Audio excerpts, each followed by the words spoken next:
Okay, if I could have your attention, please. I am going to report out on our closed session, and that was our city manager's evaluation, and I'm happy to say he's going to be here for another year. Yay! So, can I have a motion to close this, or I can just close it? Mayor, I need to report out on the Okay. second item. You did have Oh, that's one right. other item. It was a briefing on one item of potential litigation from the city attorney. You had that briefing. There was no direction given, and there was no other reportable action item. Now we're done. Thank you.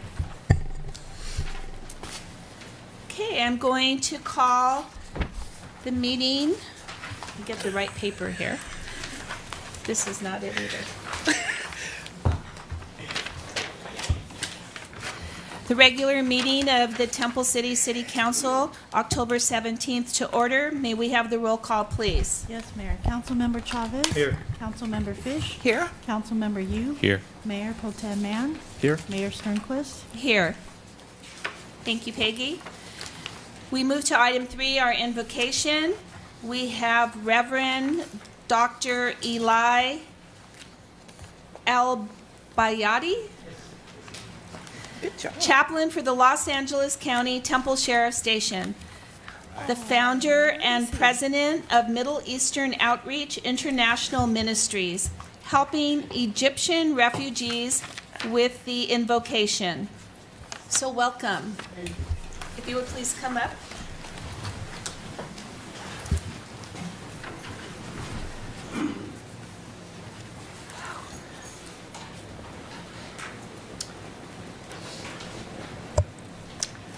Pray.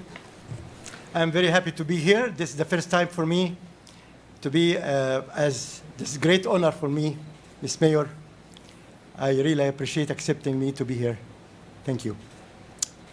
Heavenly Father, we thank you so much because you are wonderful, Father. We thank you because you created us according to your image in love and kindness, purity. Help us, Lord, to live for you. Lord, we came here in the land of freedom. We thank you for America. We are praying, God, please bless America. In Jesus' name we pray. Bless our city here, Lord. Bless our mayor and bless, Lord, every member of the city hall. Bless everybody here, Lord. Bless our sheriff department, our Temple City Station, our captain, everybody, Lord, in our station. And in all positions, we pray for everybody, Lord. Touch everybody, and we thank you. And give us all our decisions to be made by you. In Jesus' name we pray. Amen. Amen. Thank you, Father. I have a gift. Yes. I learned something from Egypt.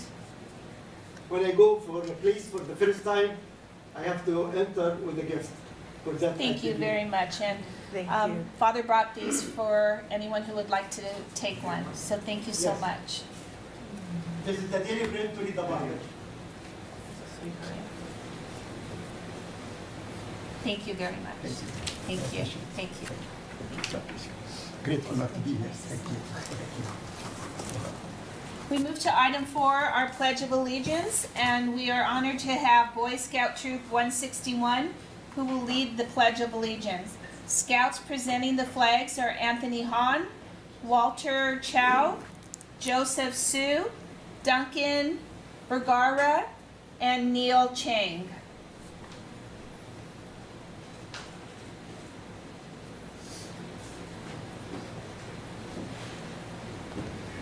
Color guard, attention. Color guard, front and center.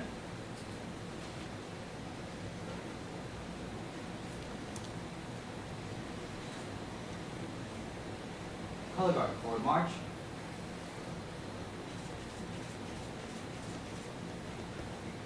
Halt. Please post the colors.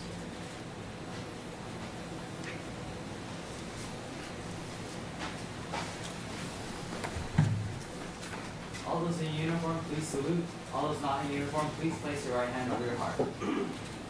Please join me in the Pledge of Allegiance. Ready, begin. I pledge allegiance to the flag of the United States of America and to the republic for which it stands, one nation, under God, indivisible, with liberty and justice for all. 2. Color guard, reform.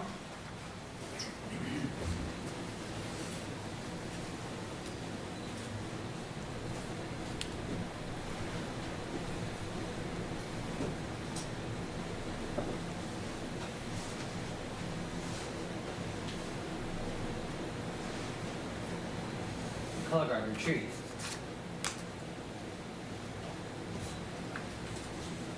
All color guard dismissed. The audience may now be seated.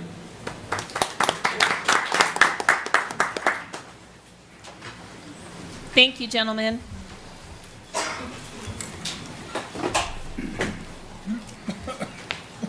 Troop 161 is looking forward to their back to scouting registration and an informative evening coming up this Thursday, October 18th at 7:30 p.m. at Temple City United Methodist Church. They will be participating in a 10 or 20 mile hike on October 28th to Jones Park via Bailey Canyon Trail, connecting at the Mount Wilson Trail. We move to item 5, ceremonial matters, presentation, Domestic Violence Month proclamation. Item B, Breast Cancer Awareness Month proclamation. And we're going to do those first.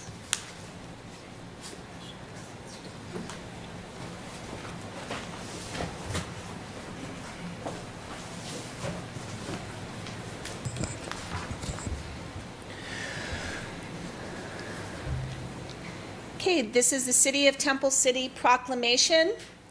National Domestic Violence Awareness Month, October 2017. Whereas domestic violence is a major public concern for our state and nation and is now the single largest cause of injury to women. And there is a whole list of other things that are just too tiny for me to see. Even with the glasses. So this proclamation can be reviewed if you'd like to, but I would like to shed a little light on what the City of Temple City is doing for domestic violence and how you can participate. The city is in the process of collecting used or new handbags. Oftentimes when a woman is,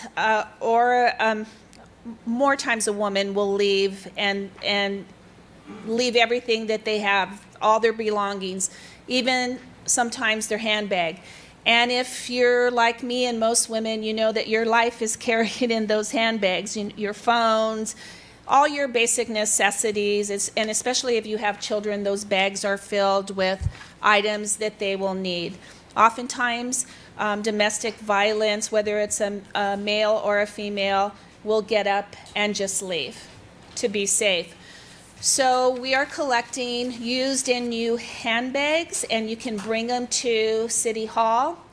And we also are collecting toiletries for both men and women, small soaps. If you happen to go to a hotel and you stay and you don't use the extra little soaps or conditioner, shampoo, we're happy to take those off your hands. And they will all be provided to a YWCA local group in Pasadena, who will then take all these purses and distribute them amongst shelters that we don't actually have the addresses of, and that is to keep the privacy and the protection to keep the domestic violence victims safe. So that is something that you can do. I think I've collected already about 40 purses that I have to donate, so check your closets, see if there's something new or gently used that you would like to bring to City Hall. Okay? And Breast Cancer Awareness Month, October 2017. Donna, would you like to read this? proclamation, just the first three, I really, Sure.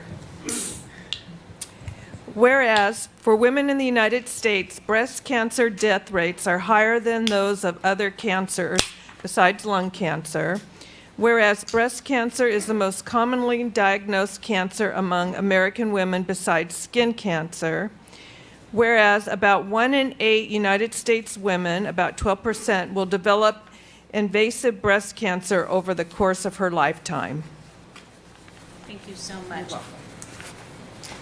So, Breast Cancer Awareness Month is the rest of October. Be sure, if you haven't, schedule a mammogram and go out and do all the things that you need to do to keep you healthy. Okay, so can we take do we need a picture? I don't think we need a picture. Okay, we just did. Okay. And I want you to know, Jerry, I went to the optometrist and my glasses are on order. So thank you, Donna.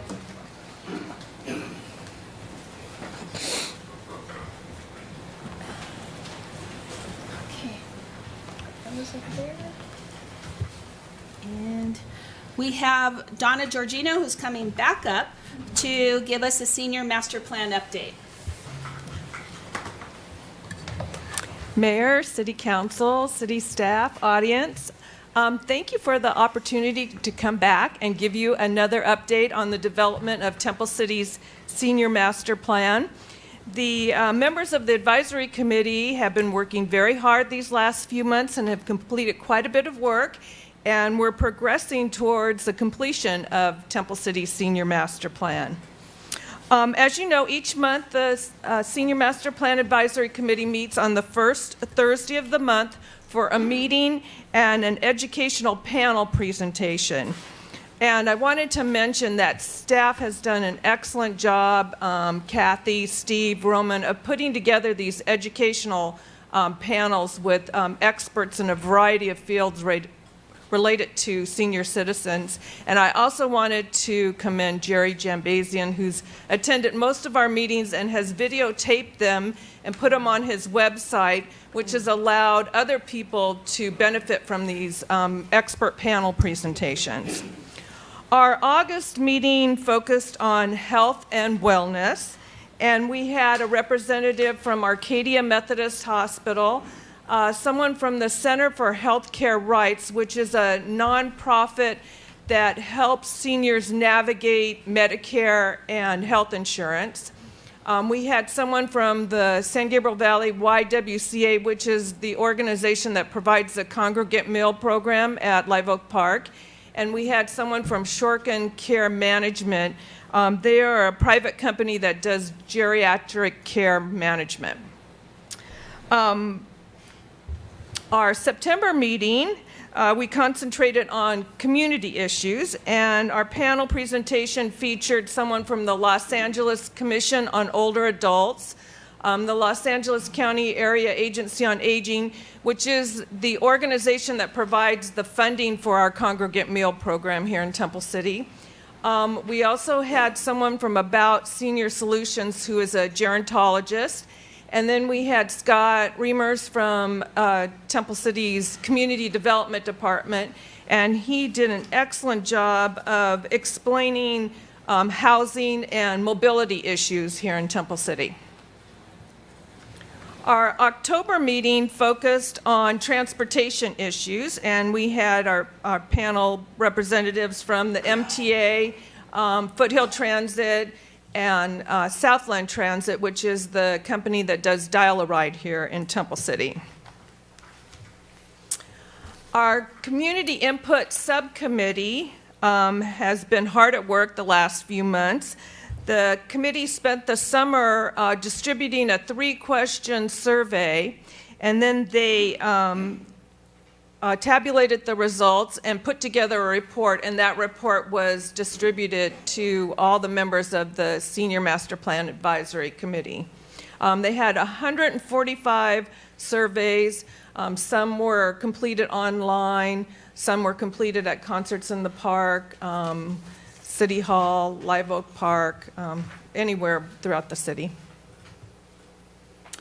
The other subcommittee was the stakeholders' input, and this group interviewed 15 people in the community, key people, and they also completed their work, tabulated the results, did a report, and that has been distributed to all the members of the Senior Master Plan Advisory Committee. The only subcommittee that's still at work is the existing service provider subcommittee. They have solicited through email and snail mail approximately 50 agencies that serve senior citizens in our community. And currently, they're in the process of following up on those requests. And once they get all that information, it is going to be put into a matrix, and that'll be part of the Senior Master Plan.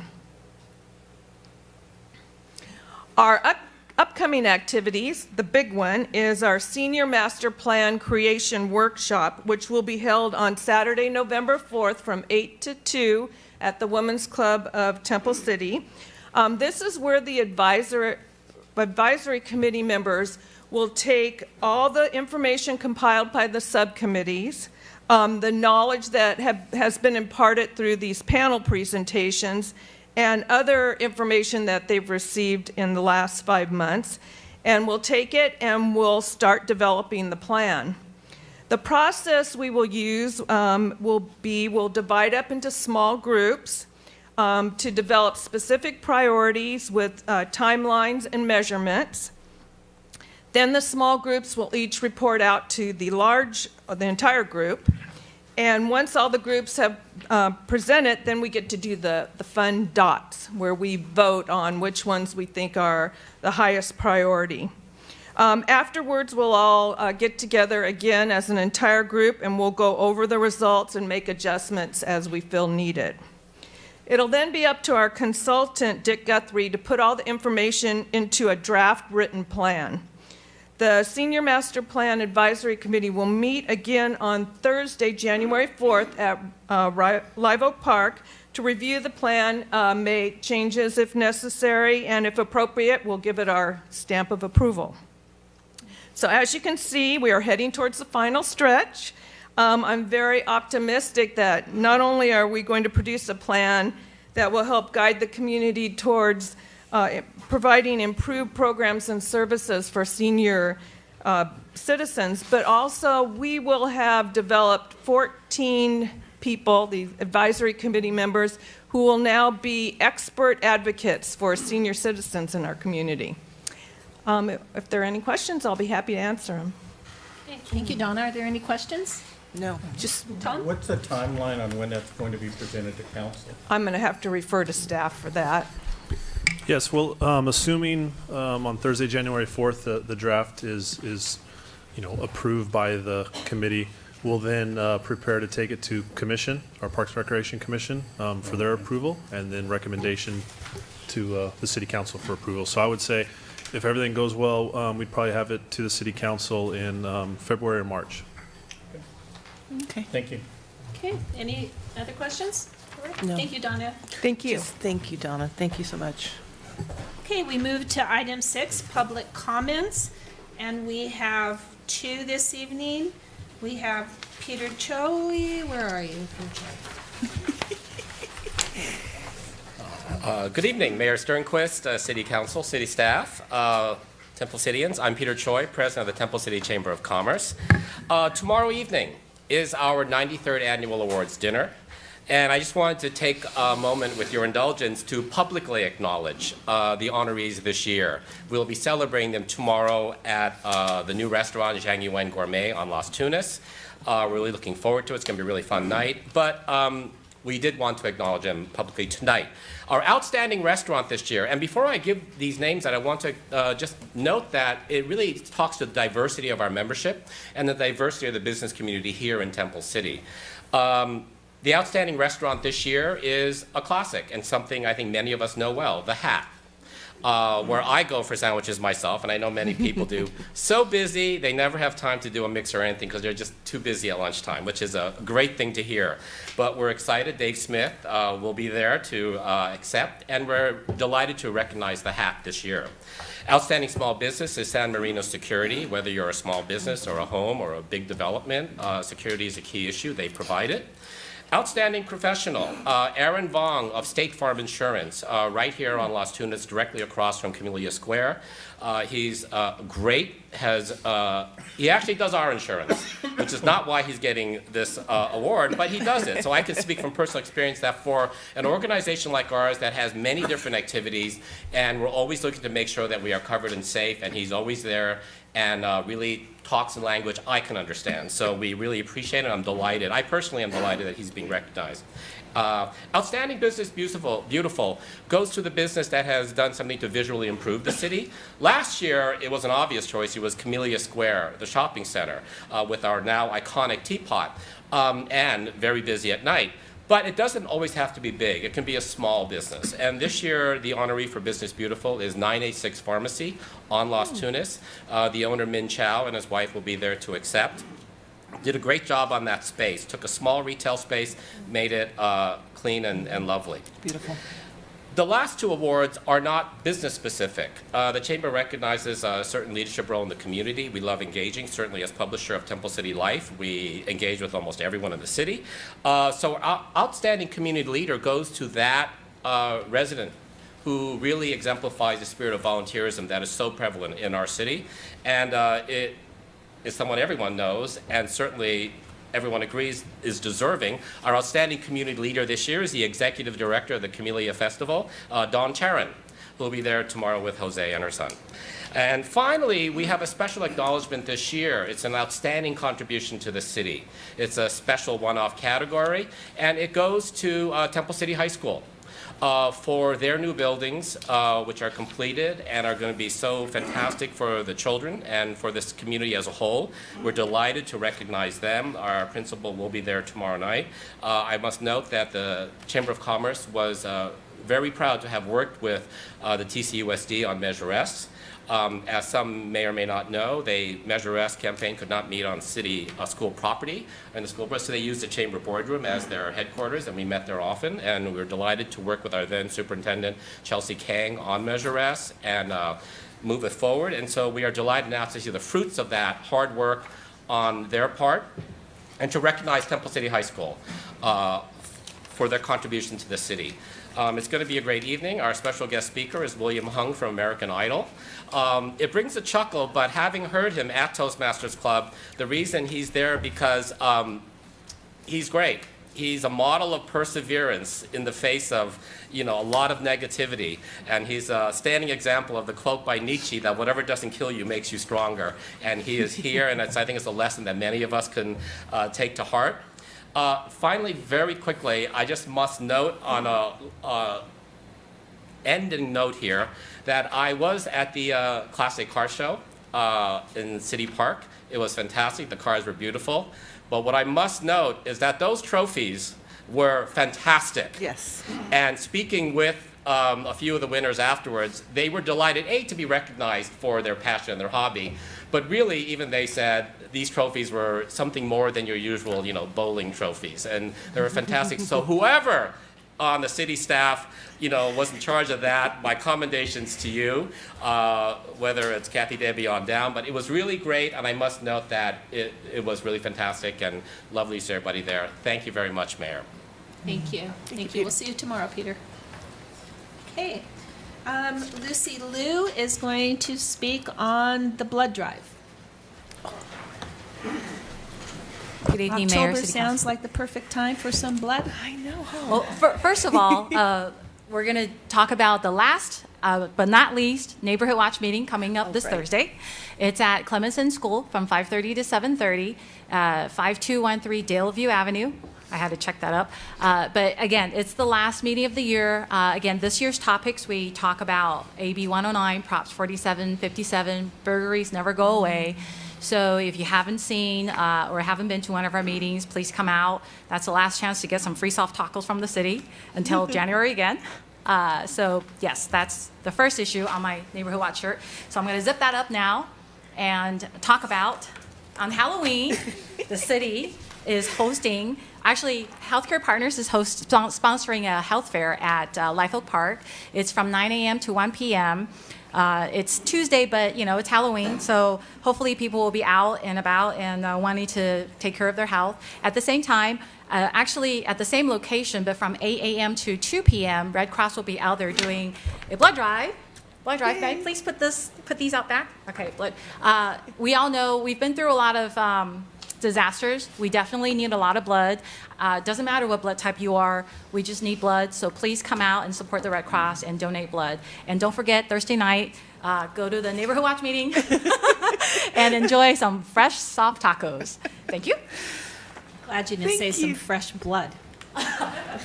That's why, that's the great thing about doing on Halloween. We want your blood. Isn't that great? Right. Thank you, Thank you, Lucy. Is there anyone else who would like to come up? Okay, I'm going to close public comment. We move to item 7, the consent calendar. Motion to approve. Second? Any objections? So moved.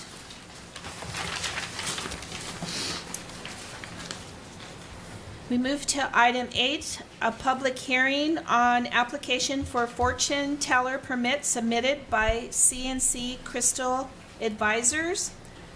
And Michael, do you want to give us some information? Yes, thank you. Good evening, Madam Mayor and Council. Staff was prepared with a presentation this evening, but before we get into that, the applicant contacted us and requested that this evening's hearing be continued to a later date to allow them additional time to prepare for the hearing. That request was made after the agenda and staff report had already been published. So staff has no objection to continuing the hearing, but we told the applicant that since the staff report and agenda had already been published, that they needed to come and make that request to the council directly, and it's at the council's discretion whether you would like to continue the hearing or proceed with it this evening. If it pleases the council, the applicant is in the audience and is prepared to address you to make their request. Okay. So I'm going to open the public comment. It allows the applicant to come up, and then we can decide if we'd like to continue. Thank you. Are you Crystal? No. Okay. My name is Linda Appleton. I'm assisting Christian. Christian is the applicant that is interested in opening his business here in Temple City. He just speaks shy in public, so. We actually are asking if we can postpone for the next meeting so that you'll have time to go through the packet that we've prepared and so that we can follow through with Yelp and this unknown account that's supposed to be Christian's. We talked to Yelp today. They said that they can't do anything for us until Chloe, because that's one of the city's complaints, that there's a Yelp account that we're open and we're doing business. You'll see in the packet that we gave you, there's multiple letters that shows that we're not running business already. If you look at the city's own pictures, it shows mail on the floor at the door, 3 or 4 days worth. The city inspector had to come and inspect, and because there was a complaint, but there was no one there for him to complain to, so he had to post it on the window. Every time the city told us there was something they didn't like, the word psychic, we removed it. Didn't like the sign that we'll be back, we removed it. We put a sign up, you'll see in your packet, that says, call me, I'm 5 minutes away. That was for the neon guy that was removing the word psychic, not for us to have people come in and have appointments. We have just a sofa and 2 chairs in the front living area. There's no other files or anything in there yet, so we can't conduct any business.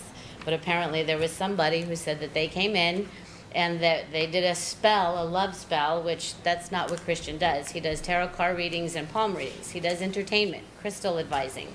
He has books. Chloe was his fiance, and I think she just jumped the gun and went on the internet and got all happy glory that he found a location and started posting stuff. So we have since wrote a cease and desist letter to both her and her family to stop changing and putting our address on there.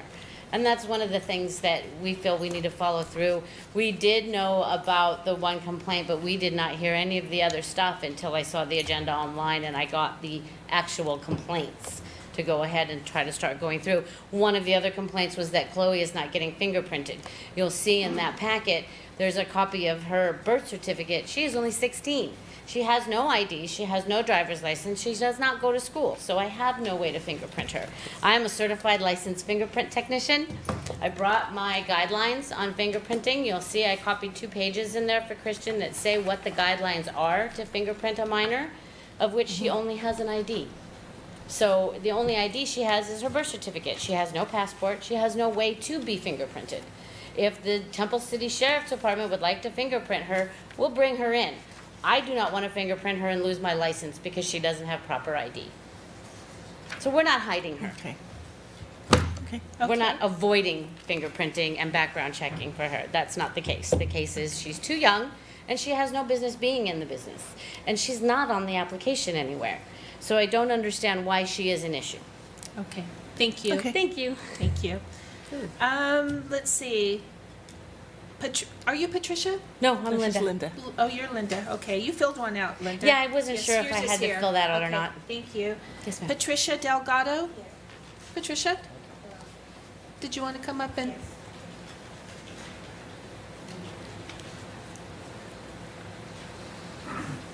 Hello.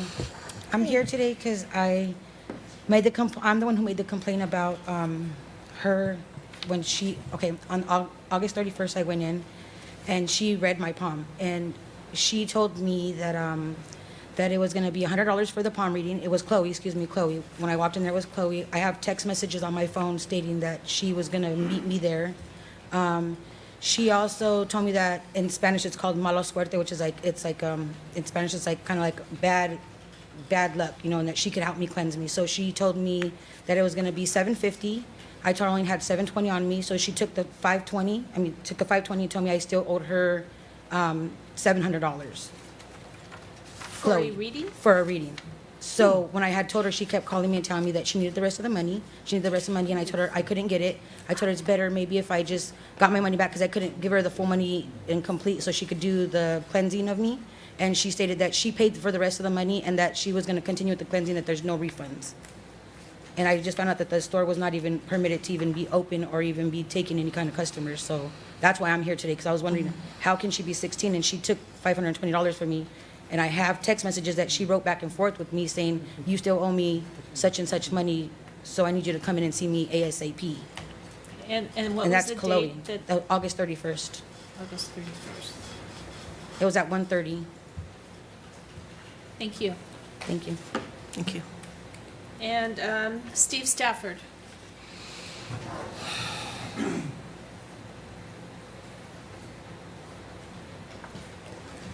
Mayor Sternquist, Mayor Pro Tem Mann, council members, city staff. I don't know about continuing this. It goes back and forth in my mind that will it get better? Probably not. It's 50-50. I've seen these places before in other cities where cities have to turn and they issue them a permit and they got to revoke it. I lived in Huntington Beach for a little bit and they had nothing but problems with these places. Costa Mesa, Arcadia is just,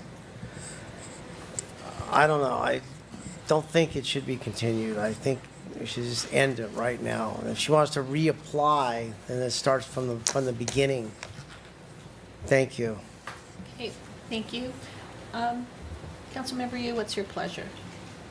To continue? Are we closing the Oh. public hearing, or what are we doing here? Are we closing the public Where comments? are we in Did this you thing? want to? Yeah. res- The only I comment don't I have think to we have make to is do it that here, or Miss what? Chloe does not speak Spanish. And Why don't we just get to the point? $700 that you'll see on our sheets of price ranges and what we do. We don't do curses. We don't speak Spanish. I don't even speak Spanish, and I'm half Spanish. So just a quick question. So that date of August 31st is not accurate that you were open? If you look, there's, again, with the city's own pictures, the city's inspector's pictures, there's stacks of mail at the door. There is, you can look through the window and you can see people standing in the window. I also put pictures of that so you can do a drive-by. In this type of business, there's a huge, they don't like competition. As a fingerprint technician or a bail agent, a lawyer, they don't mind competition. In this type of industry, they don't like competition and they will force you out. Other families have come to Christian's place and marred up the windows already, have driven by and threatened him already. It's just the nature of this beast. They don't like competition, and there is a competitor not too far down the street. It's within, I think, 3 miles of him, but it's far enough away that I don't see that being an issue.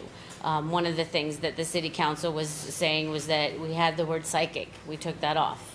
I mean, that's not, his idea is just to have entertainment value, not to take away curses, not to give you a spell to make money. If he could do that, he would have already picked the winning lottery numbers for every one of us, correct? It's just entertainment. There's no $700, $800. It's $50. It's $20. It's a 10-minute, let me read your palm, let me read your tarot cards. Okay, thank you. Mayor Okay, I'm going Sternquist, to I have a close. question. Oh, I'm sorry. To when are you requesting a continuance of this matter? We'll go to the very next meeting. We just need more time to get the cease and desist order in place, to get that Yelp off, because he does not want that. Okay, There's and so do you- misspellings in okay, it, there's, excuse me, so you want a continuance to our next council meeting, the first meeting in November? yes, so And that. at that if time, will works. you be presenting additional evidence or testimony as to your application? Yes, whatever the city Okay, might thank need you. from us, we will definitely All right, provide. thank you. Okay. You have a question? No. Okay. We have a motion to continue? I'll make a motion that we continue to the first meeting in November. I'll second. that. Okay, any objections? And Okay, council members, before yes. you vote, could that motion be that the public hearing remain open, so we Yeah, don't have to public hearing. re-advertise? Public Thank you. hearing can be remain open for that. And Okay. can we add that it be continued to the next meeting, November? I don't know if we have to be specific. Yeah, the first, Do we? first meeting in November. Thank you. Okay, thank you. Thank you. Thank you very much.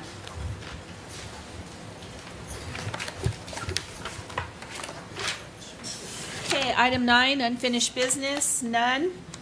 New business, potential use of community development block grant CDBG funds for economic development. And we have our community development director. I'll start off with a quick introduction, Mayor Sternquist. Mayor Sternquist, members of the council, as you know, you have a very robust CDBG program right now that provides various services to the community, including home improvement loans at 0% interest, scholarship funds and whatnot. Just to kind of give a little bit of a background, we are what is called, there's two types of cities that are, two types of entities that are participate in community development block grant funding programs in Los Angeles County. They're either called entitlement cities, or in a city like ours is a non-entitlement city, which means meets certain specifications related to socioeconomic and census information regarding income and those other factors. We are not an entitlement city, so by default, we actually have to run our program through the Los Angeles County Community Development Commission, which is an arm of the county. They, in turn, work directly with HUD, the Housing and Urban Development Department, and have specific guidelines in terms of the use of those funds, how they're targeted, and what eligible programs there are. So that's just some general background as to, so we don't administer those funds exclusively on our own. I've been in other cities too where we have been an entitlement city and we go through that process and work directly through HUD. So that we have two layers that we work through. One is the Community Development Commission of the county, and they in turn work through HUD through this program. So there was some questions related to some programming that we can use with CDBG funds that other cities have used, in particular West Covina, with some business attraction efforts.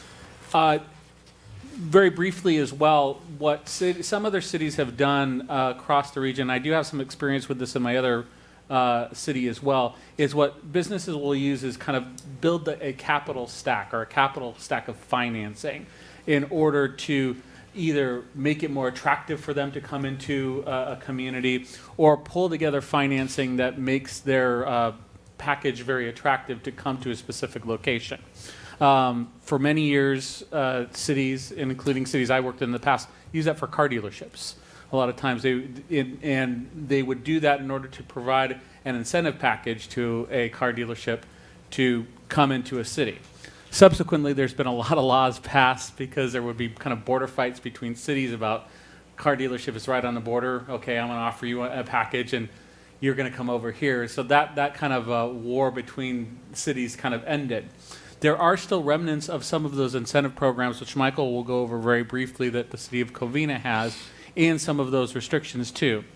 The other challenge that we have as a city is because of our growing affluence, and in addition to that, the continuing cutbacks in this program, the pool of funds that we have is relatively limited. So with that, I'll let Michael kind of walk through some of the specific programs and some of the questions that were asked prior. Thank you, Madam Mayor and Council. I think Brian has mostly covered the background information. We took a look at West Covina's program. We also looked at Covina because they actually had a similar program. Both of them were taking advantage of one aspect of the CDBG program, which allows CDBG funds to be used for economic development. And specifically, the requirement is that money can be given. Typically, it's done through a forgivable loan program to businesses. And there's a ratio of, for every X number of dollars you spend, you have to demonstrate that that business is creating X number of jobs for low-income individuals. And it's not just we say we're doing it and, okay, we're going to believe that everyone's doing it. There's a verification process, an annual documentation, and all kinds of things that have to be done with that. In the case of West Covina's program, their annual CDBG allocation is over $700,000. Ours, by comparison, is about $170,000. So we get a fraction of what they get. They've allocated roughly half of their total allocation, so about $325,000 is what they have allocated to their economic development component of that. Their own criteria for their city is that for them to give a loan to a business, they have to show that at least 4 jobs are being created for low-income individuals. As we pointed out in the staff report, they have 3 full-time staff people that work on economic development, not necessarily the CDBG program specifically, but on economic development in general. So they have the staff resources to support that type of program. We also spoke with Covina because they had a similar program. They actually no longer do, and it's a similar reason as Brian mentioned. It's just because their CDBG funding has been going down every year, and they ultimately got to a point where they didn't have enough funding to spread across all of their programs, and they prioritized other programs and ended up cutting the economic development part of their CDBG program. So the bottom line of all of this, as mentioned in the staff report, is that this is an eligible expense of CDBG funds. Even though we are not an entitlement city and we have to work through CDC, it would still be an eligible expense of our funds, but it's just a matter of we don't really have enough funds to go around if we want to continue with our current programs. The two programs being the Youth Scholarship Program for our Parks and Rec programs, and then the Home Rehabilitation Program, which includes both the loans and the grants, and then the Lead and Asbestos Program that goes with that.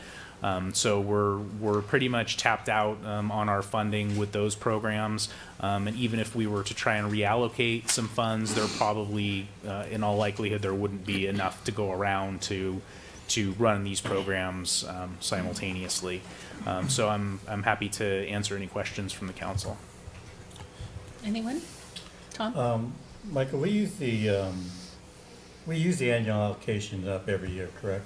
I mean, or do we have any leftovers or carryovers? We do have some carryover. We, as the council may recall, we built up the funds several years ago. We weren't spending the funds as quickly as we needed to, and the funds started building up.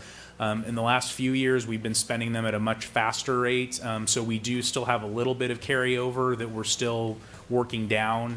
But how much is that amount? I think our carryover now is somewhere around 200,000. But but it's getting our annual allocation. It does, but we're cutting into that annually. So it'll be lower next year and lower the year after And that. when you say we're cutting into that, is that being allocated to just the youth scholarship and housing rehabilitation, or are we using that in other ways? Just those programs. Yeah.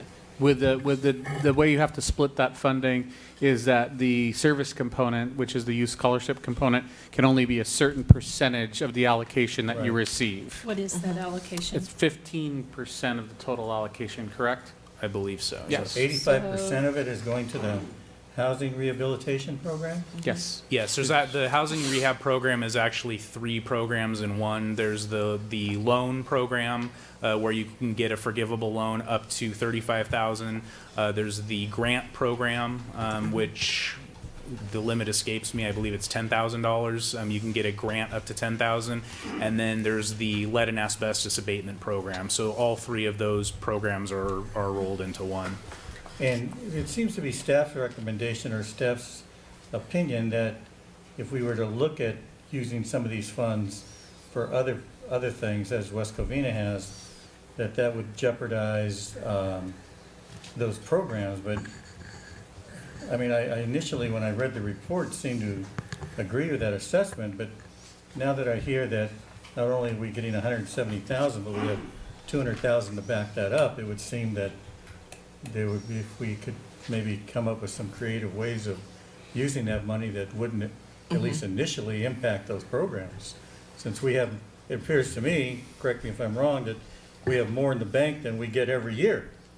That will be the one time, the carryover funds will essentially be one time. So that carryover of those 200,000 would be one-time funds, no different than you'd look at your general fund reserves. Well, when So- you say one-time Yeah. funds, so if you don't use it in that year, it goes back, or? Well, city several years ago was actually penalized for the non-use of those funds. Okay. So we do have timeframes in which to spend down that allocation. But then, So- given that, wouldn't it make sense to spend some of that down You could on ma- something like this, since we have to spend down anyway? You could, and as long as the council was aware that that would be one-time use of those funds, and if the council's direction is to, from a policy standpoint, is to keep the current programs in place, you would be just knowing that how much money you would essentially have to play with, which I believe would be a plan amendment that we'd have to submit to the CDC for future year, for not this coming year, but the following year after.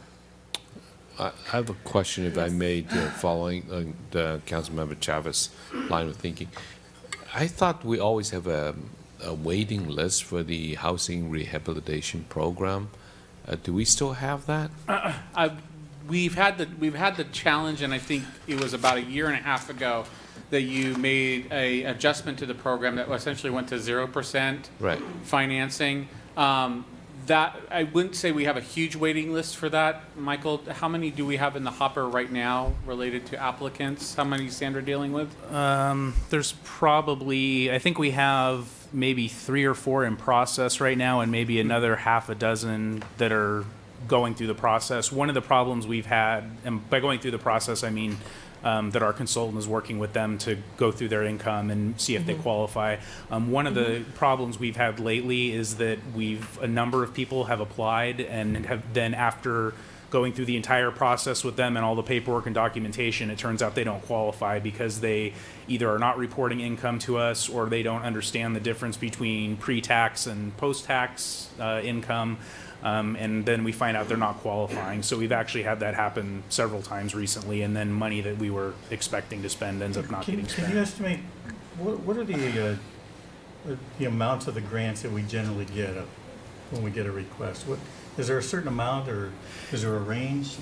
Yeah, the caps on it are the maximum loan we will do is $35,000, and the maximum grant we will do is $10,000. The grants, we're typically maxing them out at $10,000. The loans, I think, we're usually like between $25,000 and $35,000, depending on the nature of the work that's being done. So if my calculations are correct, it looks like we're getting now about $176,000 a year, correct? Yes. And I think you said earlier that a maximum of 15% can go to the youth? So about 24,000. So 85% goes to the housing currently. Correct. So that comes out to almost $150,000. And we are now, as you say, not only using that, but trying to spend down the $200,000 that we have. Is there an estimated time that it's going to take to spend down that 200, or do we have a time frame? You said that we have some restrictions on when we have to use that. I believe the lapse in funding is usually typically a 5-year period. So whenever the carryover, whatever funds were carried over from prior years, it's typically, if I remember correctly, it's about 5 years of accumulated reserves that you are allowed to keep. And I think there's a percentage level as well. I don't believe you can carry over more than 150% of your annual allocation. So if we have to spend down that 200,000, let's say in 5 years, that's an average of $40,000 a year. That would take us up to $200,000 approximately to spend on housing. But my question is, are we actually getting that amount of applicants to actually spend that $200,000 per year? Generally we're keeping up with the money that's coming in annually. We're keeping up with spending that. But we still have. But we still have the $200,000. We still have. Yeah, I'm pulling up the files right now. Actually, our carryover from last year was 165,000, so it's a little less than that. So it's not 200. It's 165. Yes. Right. So the 165 and 100. It seems like we've done the 2 programs at least. I think the 3rd program you might have mentioned was when we were scrambling to look to see what we were going to do to spend that money. And when I heard about the West Covina and Covina use of CDBG funds, we've been doing these home programs for a long time. They help us. Granted, they help people fix up their homes that possibly shouldn't be able anyway, since they have to qualify, can't do it on their own. But it seems like we're using that money to help a very few, just a small amount of people in our city who can take advantage of that, versus, looking at some type of attraction program to bring something in that's going to benefit the entire community. And, I don't know if you still have to do the handyman program, but maybe it's something or a time that we look at it, and even if it's a one-time attraction, to be creative like these other cities have been and move away from possibly the, handyman program or whatever it's called. $35,000 is a lot of money Do we have to? to one homeowner. Do we have to change, or we can? This is a year-to-year determination. So let's say we decided to take $50,000 of that money and put it in another program. We're not committed to that every year. We could go back and say, well, as I think you said West Covina did, they saw that there was going to be a shortfall, so they cut back on the economic development and instead funded the programs that they had been funding. So that seems to be available on a year-to-year basis. You go through, and you adopt this every year. You adopt a plan that we submit to the Community Development Commission. There are plan amendment opportunities. If it is the council's direction for us to explore this program and come back with a plan for that, what I would suggest is that for the people who are already in the pipeline, to make sure that they are covered, so that of course. and then for us to go to the CDC and say, we're going to explore using this either total allocation or a portion of that allocation as a plan amendment, or in the next fiscal year, look at it and as that new program that we be doing and work with them through that. Because what we want to do also, because of the program implementation and requirements, some of that program money we would want to, just like we do now, and you allocate that every single year. Sandra Madrano from Wildan assists us through all the regulatory requirements that we have through the handyman program and the loan program as well, to ensure income verification, those types of things for each applicant. We would want to do that. We want to talk with the CDC about the best practice related to that type of program. I have a question for Brian or Michael. In terms of, I guess, since we're using West Covina as one of the examples, would you say that in that specific scenario, it was a one-time use of CDBG funds, or is this something that requires us to have some sort of sustainable source of money within the CDBG fund to really make it, I guess, have a big enough impact for the type of work that we're doing? So my understanding is this 200,000 carryover, I mean, it's not going to last us Right, forever. exactly. It's a one-time It's like a one-time deal. So how effective is that in delivering the type of economic development improvements that we're looking at versus, something that requires a sustained amount of funding within But CDBG to make it you effective? get that annually, the CDBG funding. Right, but it's continuing to decline, right? And that's my understanding. It's getting smaller and smaller. Yeah, but it's not like being cut off, it's just slowly declining.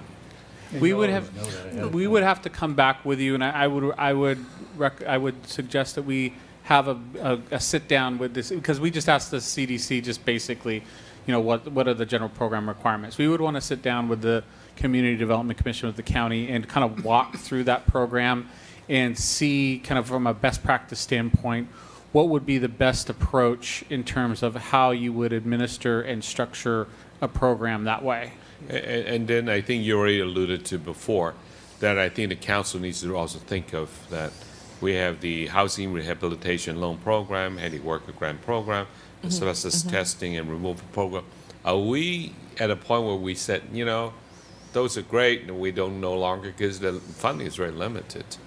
I mean, I would like to know how many people are actually taking advantage of these programs. So, And if it's declining, and also how many applicants are actually, you said that it sounded, and I could be incorrect, that quite a few don't qualify. I mean, why are they not qualifying? Are they not qualifying because we're not giving them the correct information, or are they not qualifying? What? They're what generally not seems qualifying to- because of the income.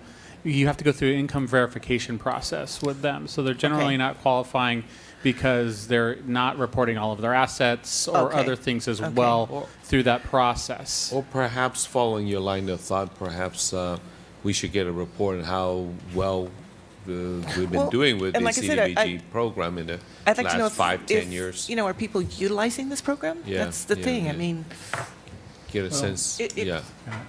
I think based on what we've at least been informed so far and the limited information that we have, I think it deserves a further look at. Right, yeah. I think it's agree. time to maybe kind of think outside the box a little bit. We need to really kind of crunch these numbers. There are some administrative costs I know that would be involved. So all those kind of things I think would be helpful for us to make a good decision. And so I would propose that the direction would be to have staff look further into this and flesh out the details and present, a further report as far as, what is eligible, what can we do, how much can we do with it, where are the current programs going, it just kind There's of a give lot it of- all. there's a Along lot the of information. pipeline. Yeah, along the and- pipeline, everything else, and then that way we can, at least at that time, and we may decide based on that information, well, maybe it's not such a good idea, it's not as good as it looks, but I think it's worth looking at. Yeah, how many agree. households been helped, Yeah. and so on and so forth. Okay, so that I'm, if that may be Yes. the motion, what we'll do is we'll come back, and I will email, or I'll let you know what meeting we'll be able to come back to that with. First meeting in December, we're clearing out for a sort of do for we the general need plan. a motion? Well, I think, plus, we're already into the year, I Yeah. mean, I don't know that it's a big rush for it, but I think it's worth looking into. Yeah, but I want to report back at least some preliminary, if not an interim report that comes back to you, either the second week of November or the second week in December, and then we can have some policy discussions from there as well. So Yeah. that gives you some more information on how the current programs are working. You can evaluate if their effectiveness, and if you feel that from a policy perspective, this is something you want to continue with. And then if that's the case, we can discuss what options are there. So in the meantime, we'll discuss with CDC if the direction is to move away from those programs into these economic development types of programs. What are some of the best practices as well? Well, I would also ask that not only are we evaluating the existing programs, but also maybe give us a preview of what we can actually do with if we head in a different direction. Exactly. So instead of just saying we're going to stop it because less people are using it, I'd like to know how are we, what exactly are we getting? No, I once wasn't we change? proposing that we would stop anything. My proposal would be that we at least pursue looking at this economic development program, utilizing these types of funds, and the impact that would have on our current programs. I think it's just more information in that regard. Okay. So that would be my motion. That's clear. I second that. That's your motion, right? All right, yeah. Just add a piece to it. Okay. Yeah, I mean, from what you said, is how it's been used, and what kind of programs will be eligible, and then, instead of just economic development. Right, yeah, no, I would include that in the motion. That's Well, fine. we're not at the motion yet because we need to Oh, open okay. public Oh, comment. sorry. Oh, I'm sorry. Somebody saved that, so we don't remember it later. I know I forget, but I didn't this time. Yeah, it's all right, good job. Is there anyone who would like to comment? Okay, going to close public comment. All right. And- You ready? Yes. So, Madam Mayor, I would renew my motion with the additional comments made by Mayor Pro Tem Mann. A second? Okay, any objections? Okay, so ordered. Okay, we move to item B, strategic plan update. The purpose of the strategic plan is to organize and prioritize the city's work. Updating the strategic plan will allow City Council to review previously established targets and goals and approve city programs. And I think this is great, especially in light of we have 2 new council members, and it's just time to do this. Brian? Thank you, Mayor Sternquist, members of the council. As you know, actually, just right when I came on board in October of 2014, with Councilmember Vizcarra and Mayor Bloom at the time, the council had gone through a lengthy process, and Councilmember Chavez was on this standing committee related to it to create a strategic plan. And what we thought, and so along those lines, earlier this summer, myself and the management team took a quick retreat. We actually went to Huntington Gardens, rented a small room, and talked about kind of what things that we're going to be doing for the next year. One of the things that came up was revisiting the strategic plan. But we're staff. We don't want to get too far ahead of the council and don't want to move too far ahead. And we kind of looked at the document again and said, okay, what is it important that we need to either, one, have the council reaffirm, amend, or adjust and add? And the key part of that first is the things that are in front of you. The mission statement, the value statement,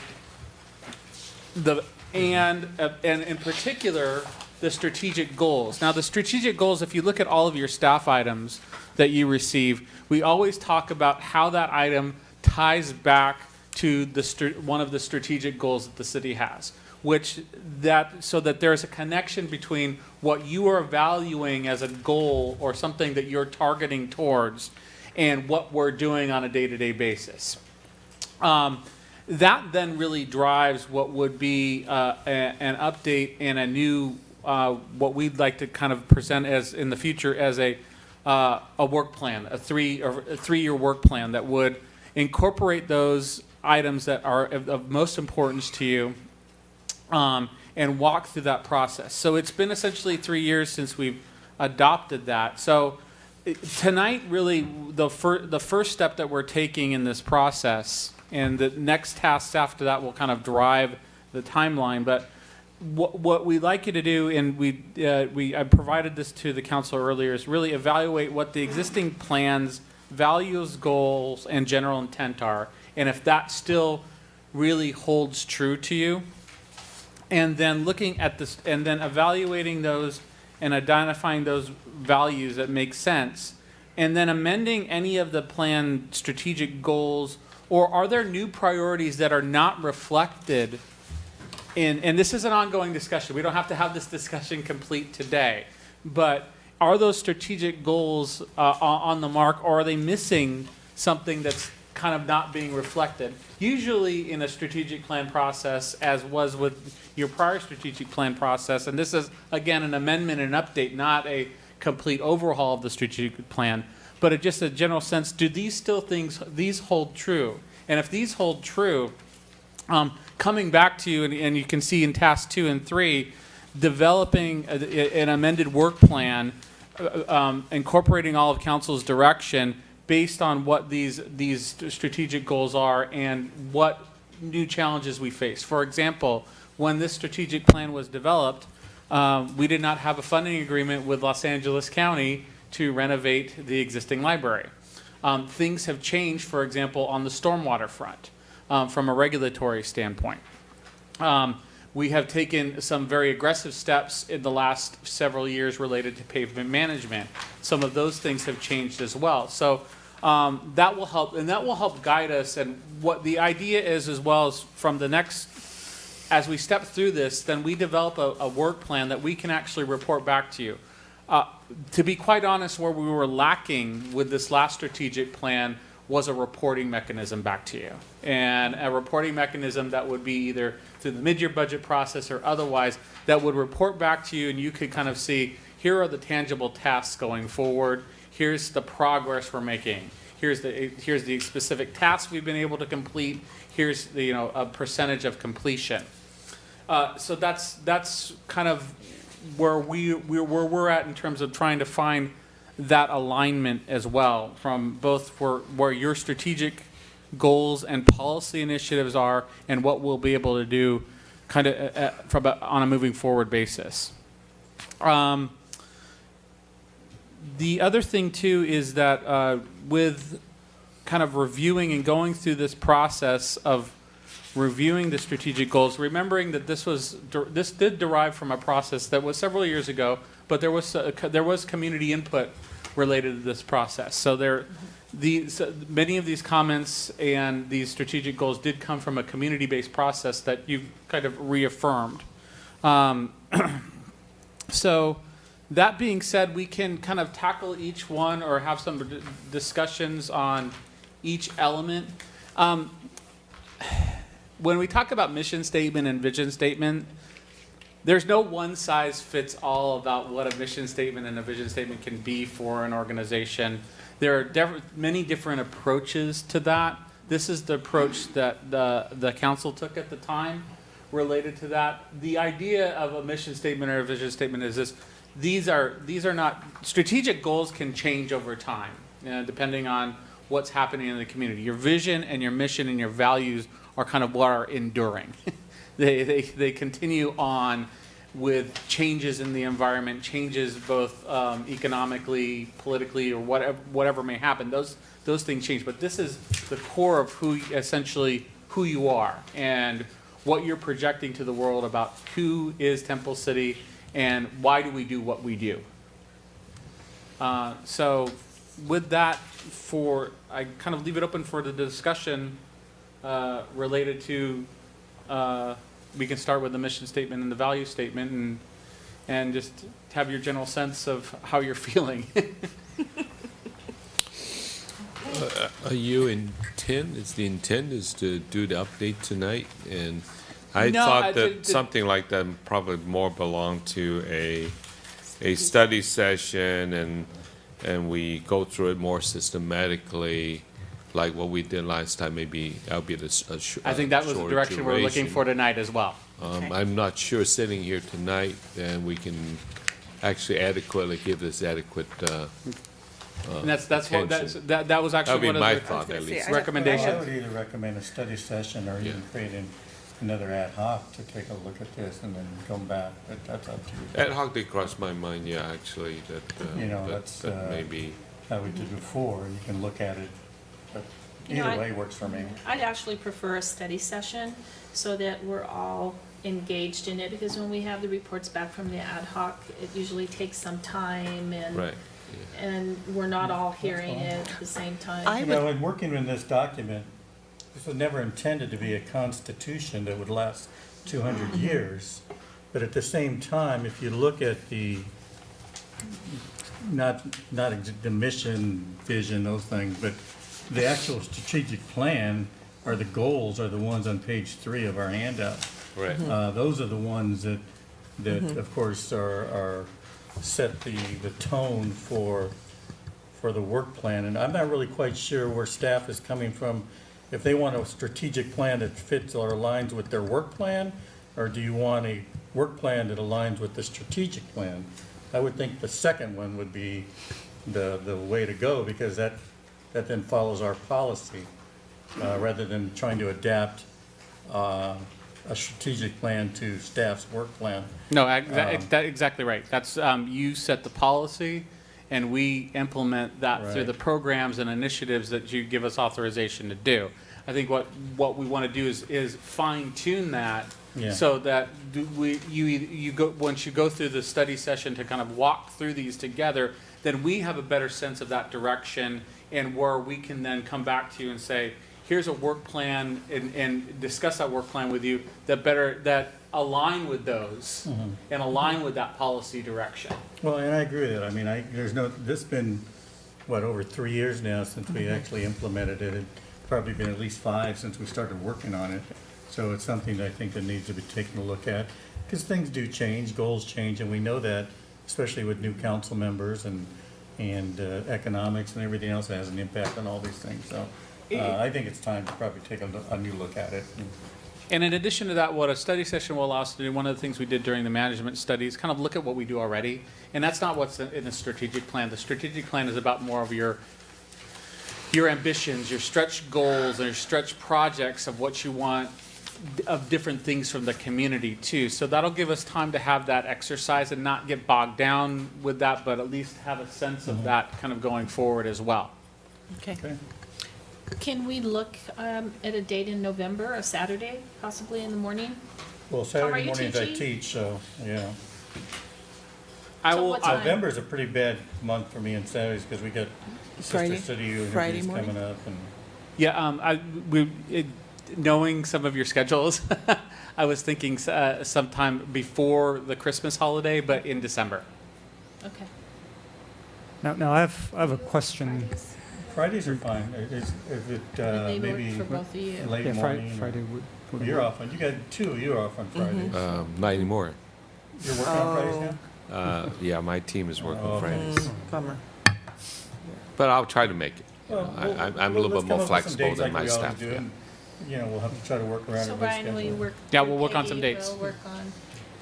And I think, you want staff to have the opportunity to get ready for it too. If I may, while we're on this topic, I guess my understanding of what was going to happen tonight was, I've looked through all the existing strategic plan, and it seems like the mission, vision, and the values, these are very broad sort of value statements that we're making.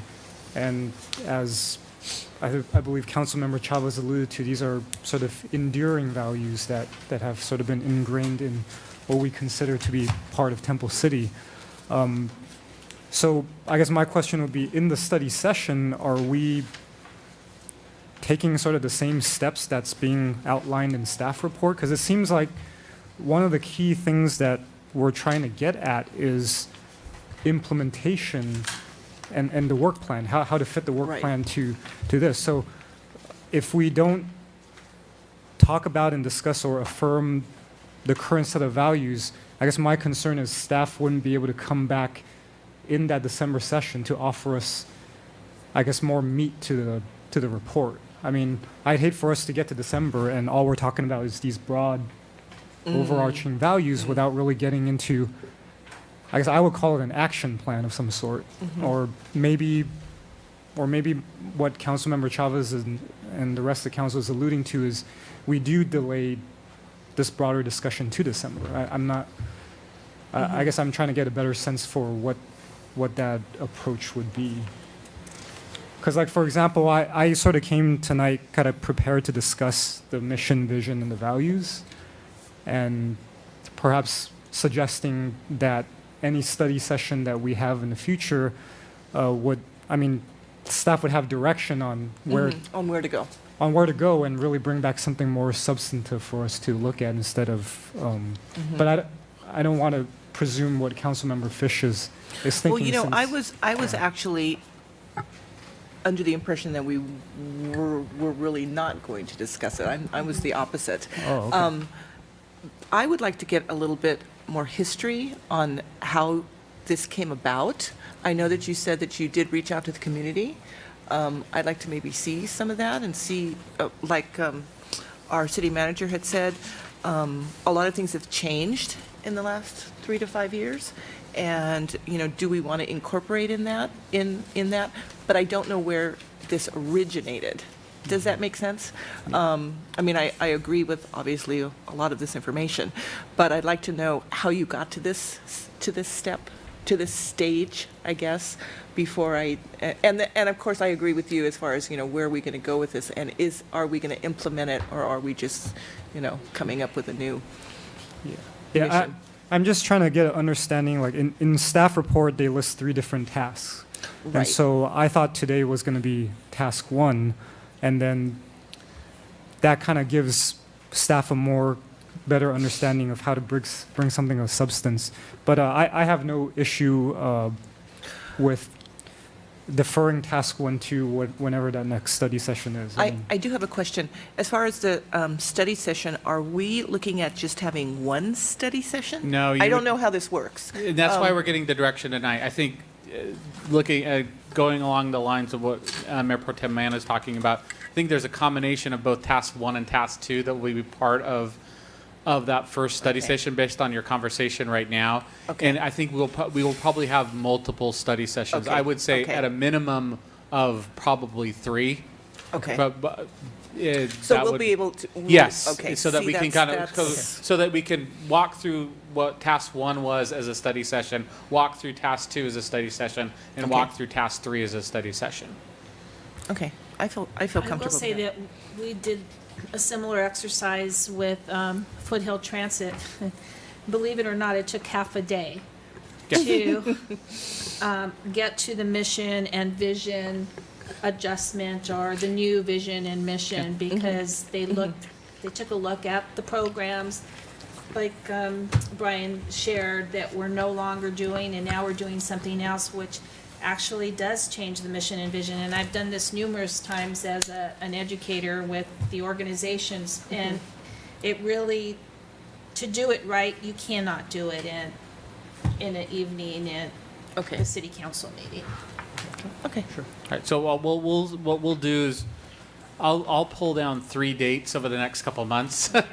Good luck. So that we can kind of nail that down. So we'll probably bleed into January. The biggest idea for us though is as we go into budget development, that we have this as a refined document, so that when staff comes back with their budgetary requests and other things, that from a budgetary standpoint, we are aligning with your policy direction. And if there's changes or adjustments in that policy direction, we can kind of calibrate accordingly. Yeah. So that's that. So from a target date standpoint, that's kind of where we want to go. And I would say, just because you brought up the budgeting portion, I think that was something that was brought up in the first budget that I believe Councilmember Fish and I, when we first got on council, I recall there was that matrix that staff sort of set up with the strategic goals, and these are the work plans. And Yeah. so maybe I'm jumping way ahead, but sort of I feel that's one of the big missing key components, at least from where I stand. I have no problem saying that at face value, the mission, visions, and values are, I don't have a big issue with them. I think I think a lot of them are enduring. I think that's a great word. So I just from my standpoint, I really am more anticipating a deeper discussion about how to connect that with the actual programs and that we have, and how we're funding them, and how we're achieving those across a multi-year span. Great. No, And I agree. appreciate this is a good discussion, because then I know we kind of have that commitment to relook at it, and then we can schedule some substantial time together to walk through what will be several study sessions to get there. But the overall goal from a kind of timeline standpoint will to have that done before people are really on staff as we are developing the budget, to have that kind of in place and have that as a foundational document of which to work from. Okay. Okay, so If there's no more questions, I'm going to open public comment. Anyone? Close public comment. And do we have a motion? I'll make a motion to let our city manager and staff schedule a series of study sessions to go over our strategic plan. I'll second. Okay, it's been moved and seconded. Any objections? Okay, so ordered. Thank you. Thank you, Brian. Thank you. Okay, we move to item 11, communications. There are none. Update from our city manager. Yes, I have a couple brief items, Mayor Sternquist, members of the council.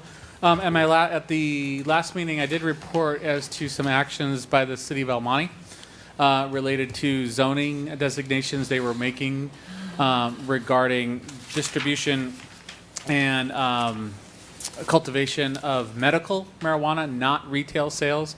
That zoning change did pass. I believe they're reaffirming it tonight in a second reading.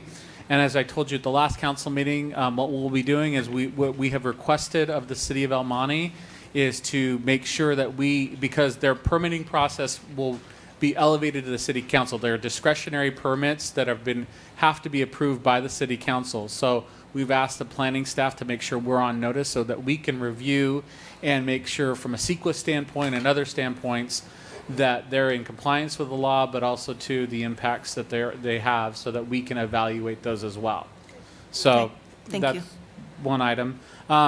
This Friday, we will at 4:30 at 5800 Temple City Boulevard, we'll be having the grand opening of our newest parking lot. We will have a very light taste of the city. Some of the surrounding restaurants providing some food and helping us out. So enjoy a little food sampling on a early Friday evening with us from about 4:30 to 6:30. I've been passing out some flyers in and around the businesses, so they're aware as well. Tinny and I will finish that up tomorrow. And then lastly, I'll let the ad hoc speak to a meeting we had yesterday with the county staff related to a kind of primary kickoff meeting related to the library. That's it. Okay, thank you. Update from our city attorney. Mayor, I have a couple updates for you. One, we've been tracking SB 649. That was the small cell facility in your public right-of-way bill. The governor vetoed that, sent it back to the legislature. We're all speculating on whether both houses will be able to have a 2/3 vote override. The odds are that they won't be able to do that this session, and so we'll see that probably next year come back again. Who knows? I've also reported, I think for the last two meetings, that we were going to give you an update on a whole suite of affordable housing bills. There's 15 of them. Governor signed all of them. I'm just going to give you a broad overview. I don't want everybody to fall asleep on me because there's 15 bills. They're pretty dense.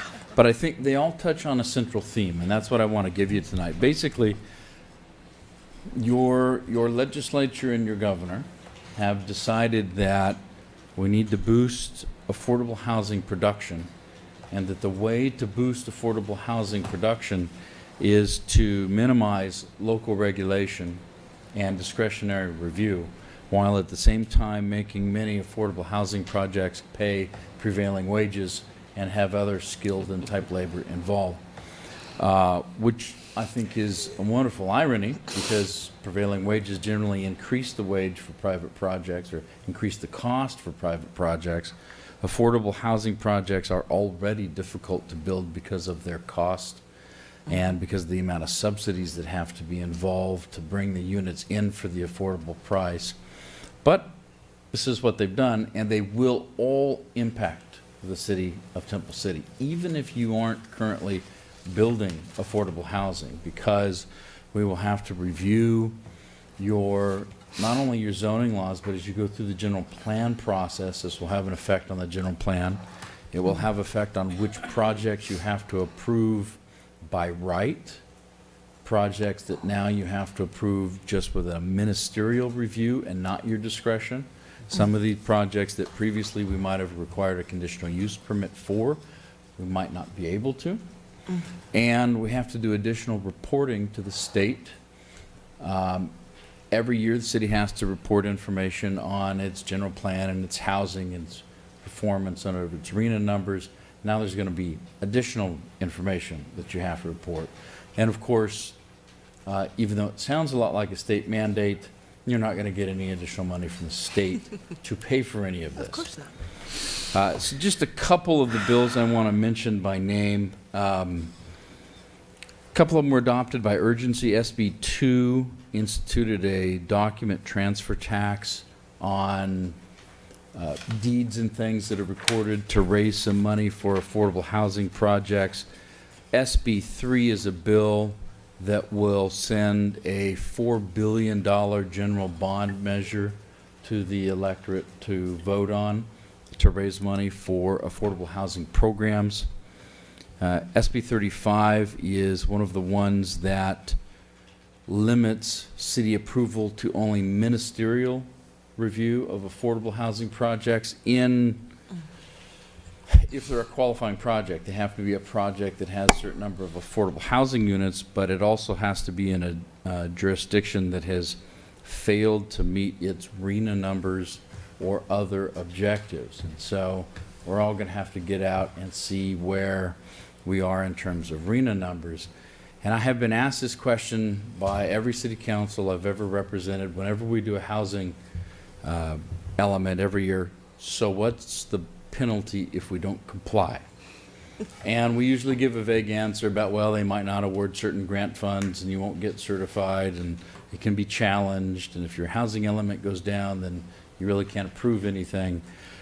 But one of the bills, AB 72, now expressly gives the Department of Housing and Community Development the ability to review any actions or failures to act by cities that are inconsistent with or fail to substantially comply with the Housing Element Law, the Housing Element Act, Accountability Act, excuse me, the No Net Loss Zoning Law and Density Bonus Law, and the potential penalty is decertification of your housing element.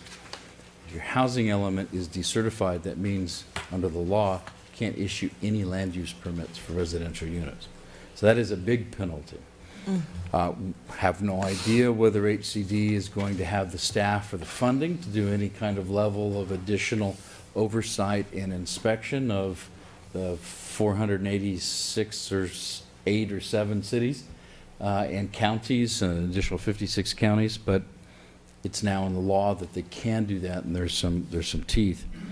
There are a number of other bills, but they really are designed towards making affordable housing projects that have all or a certain specified percentage of the units, whether they're for sale or for rent, being offered at a price that's median or moderate income, which is usually to 120% of median home price or median rental price, low income, which is generally 80% of that same figure, very low, which is 50%, and we have a category called extremely low, which is lower than that.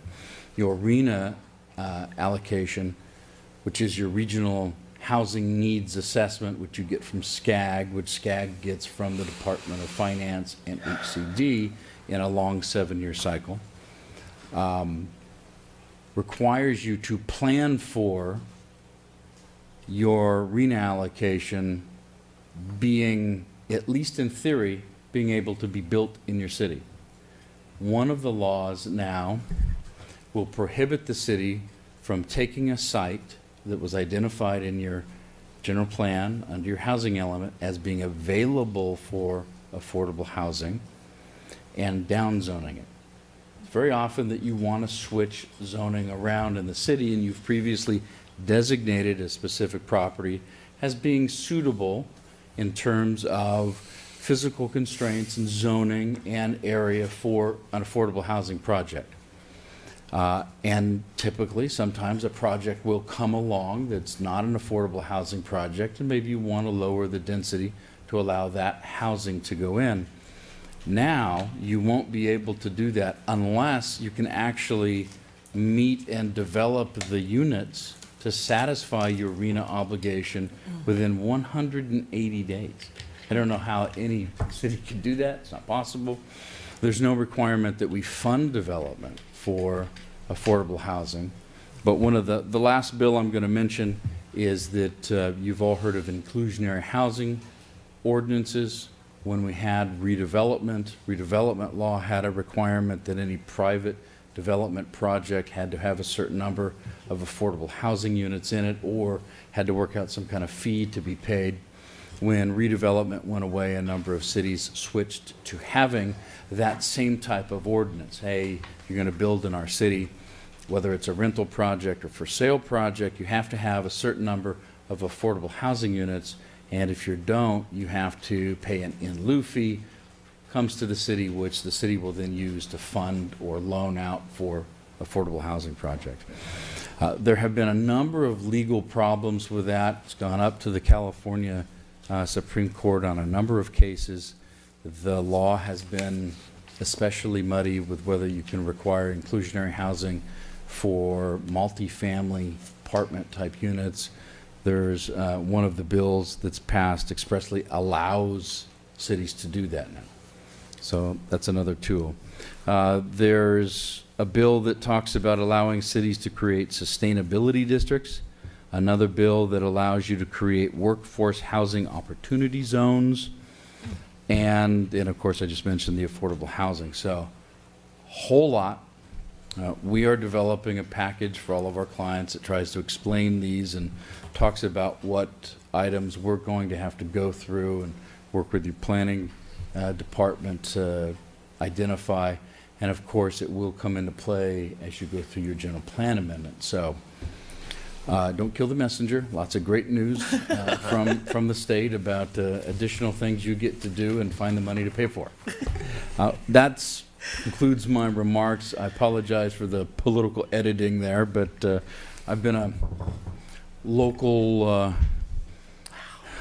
power, local initiative guy for a long time and represented cities, and all I've seen over my 25 years is that ability to make decisions on your own in your own city shrink and shrink and shrink. And here's a whole bunch more of it coming your way. Happy to answer any questions as we can. We should have our paper out to you hopefully within a week. Okay. Thank you. I do have a question. Eric, you mentioned the different categories based on like median income. Yes. Is that the median income for the county or for our city, or how is that measured?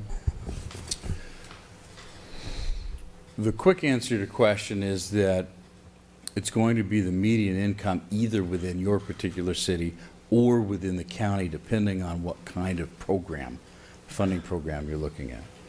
All of these numbers generally start with median income numbers that are generated by HUD that then state HCD looks at and makes regional adjustments for every county, and then from every county for every city. And so every city is going to have different affordability standards. What might be considered to be an affordable sale price in Sierra Madre might be different than what an affordable sale price is going to be in Azusa or El Monte, since we mentioned that earlier. It depends, but your community development director knows all of those, and I'm sure they state publishes all of those numbers. So if you're ever interested, we can give you the table or the website to look at it. And then it gets a little more complex than that because it depends on the number of people that are going to occupy as to what that sale price can be and still be considered to be affordable. And rental prices even more difficult because there's a whole bunch of different adjustments. And some, it's been a long time since I've looked at it, but sometimes you make adjustment for certain utilities, certain regional costs, and go from there. Thanks. Okay. Okay. That's exciting. I know. My head is spinning. Okay, let's move to item 14, council reports regarding ad hoc or standing committee meetings. Tom, any? No. William? Yeah, I'd like to report out for the fireworks ad hoc committee that Councilmember Fish and I are a part of. We had a very productive meeting, and to summarize some of the items that we've directed staff to help us look into, we asked staff to look at the effects of, look at neighboring cities around the region that may have instituted a ban on safe and sane fireworks and see sort of what their performance has been with respect to before and after that ban, if that data is available. The other thing we've asked them to kind of look at, and we might take an active role ourselves, is to really engage the local organizations within Temple City that may be affected by a ban on safe and sane fireworks and kind of solicit their input. Kind of, we keep looking at it from our perspective, but what we're potentially proposing could have a effect on them, so we'd like to hear from them as well. And third, sort of more on a policy level, is basically we want to bring a lot of data back for the entire council to kind of look over. And one of the things that we've asked staff to look into is finding that nexus between banning safe and sane fireworks and how does that link to us wanting to get rid of illegal fireworks, which is by definition already illegal. So that's pretty much what we asked staff to bring back to us, and hopefully Brian, do you recall when sort of, in terms of a timetable of when we would have? We're going to schedule a meeting with the ad hoc first week of November. First week of November, okay. So to be continued. Okay, thank you. Councilmember Fish, would you like to report on the library ad hoc? Yes, I'm going to get started. We did have our kickoff meeting yesterday afternoon. It was very exciting. We met with our county library staff. We had representatives from our city, which of course would be our mayor, our city manager, Brian Hayward, and our city engineer, Ali Carr. Then we had also representatives from CDC, and then we also had our project architect. So just really quick, just wanted to remind everybody that this total project we're looking at is $3.9 million. It will be a 50-50 split between us and the County of Los Angeles. And the project description, again, just very, very briefly, our library will be expanded by approximately 1,400 square feet. The library will be renovated to maximum the usage of space for expanded programming. Upgrades include, but are not limited to, a new community room, group study rooms, enhanced family place and children's reading areas, new doors, windows, interior finishes, lighting, low voltage lighting, energy saving measures, disability access, and furnishings. And it will also include exterior improvements and upgrades to our existing parking lot. I also did want to say, and I believe that we came to this agreement when we approved this project, is our city engineer, Ali Carr, will be attending probably most of the meetings that we have with the county. Anything that has anything to do with any kind of our building permits, I shouldn't say our building permits, the county permits, anything that has to do with engineering specifics, he will be attending those meetings, and then Mayor Sternquist and I will be attending any meetings that have to do with anything that would involve such things as maybe discussions about different things that we want to prioritize, maybe budget adjustments and things like that. So we're very excited. I will say it was an extremely enthusiastic meeting between us and the county. And then I wanted to just quickly, and again, this is a rough timeline that they've given us. We are hoping to have the design schematics by January of 2018, the design development by February of 2018, the construction drawings and specifications by May of 2018, plan check, planning approvals and entitlements by August of 2018. Bidding will be in October 2018. Board approval for construction contract award, hoping will be in December 2018. Construction completion will be, and again, this is just approximate, about 13 months.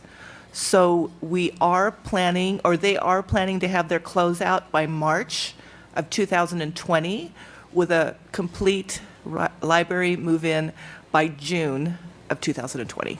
Wait, so we're not going to have a library till 2020? Wow. It's a long time. It is, well, it's going to come though, and then we're going to have a brand new library. So again, this is just a preliminary guidelines, but it was very good to at least get them to give us some kind of schedule. But I don't believe what is the construction start date? January, not until January of 19. So we'll have the library. It sounds longer than. I've never known a construction project to take less time than what they usually estimate. You never know. Surprisingly, the last couple of library projects that Eric was the architect on were completed in less than 13 months, and one of them was a complete build. Well, So they seem to have this down pat, Tom. Good.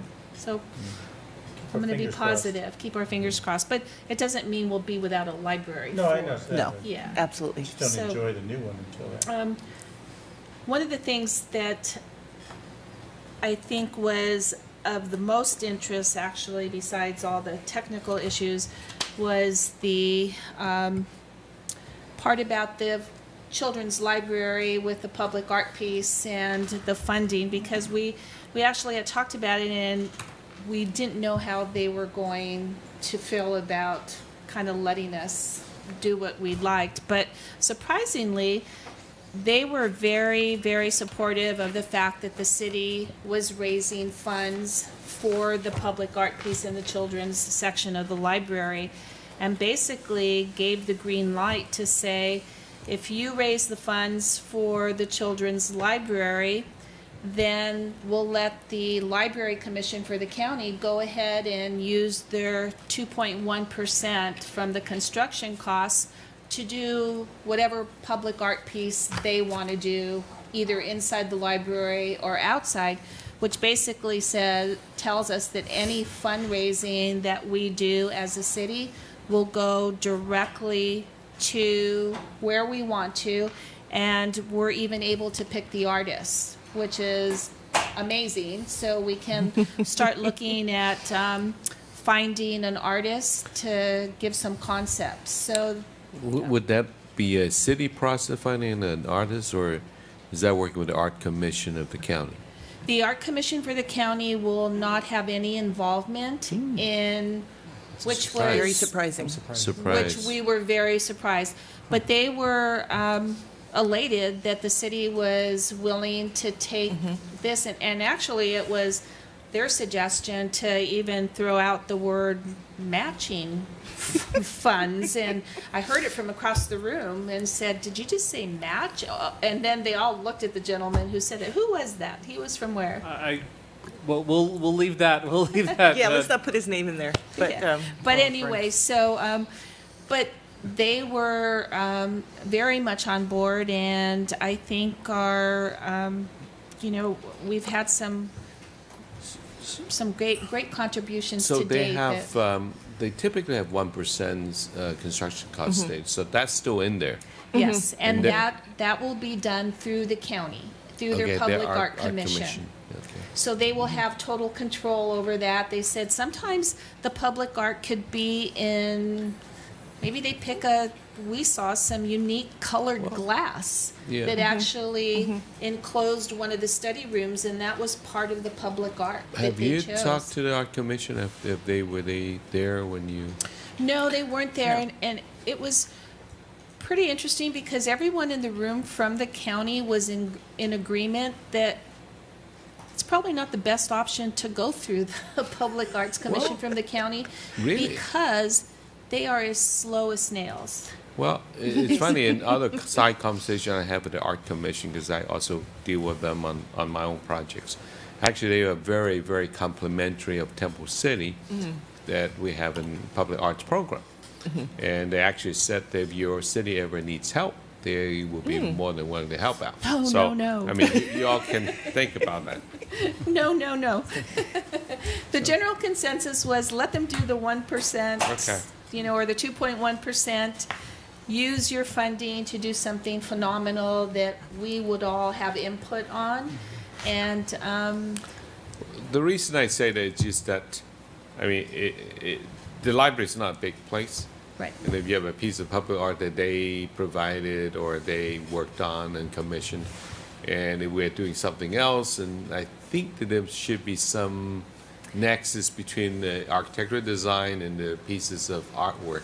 well, I think So that's the maybe there's some exciting part collaboration. is that Yeah. Eric Marr from the get-go said you need to start doing the solicitations for contributions early on because he will actually work with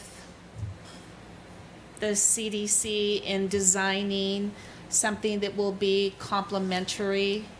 And I think everyone was in agreement to let the county, do their Public Art Commission do the 2.1% and use this community funds for what the community wants to do.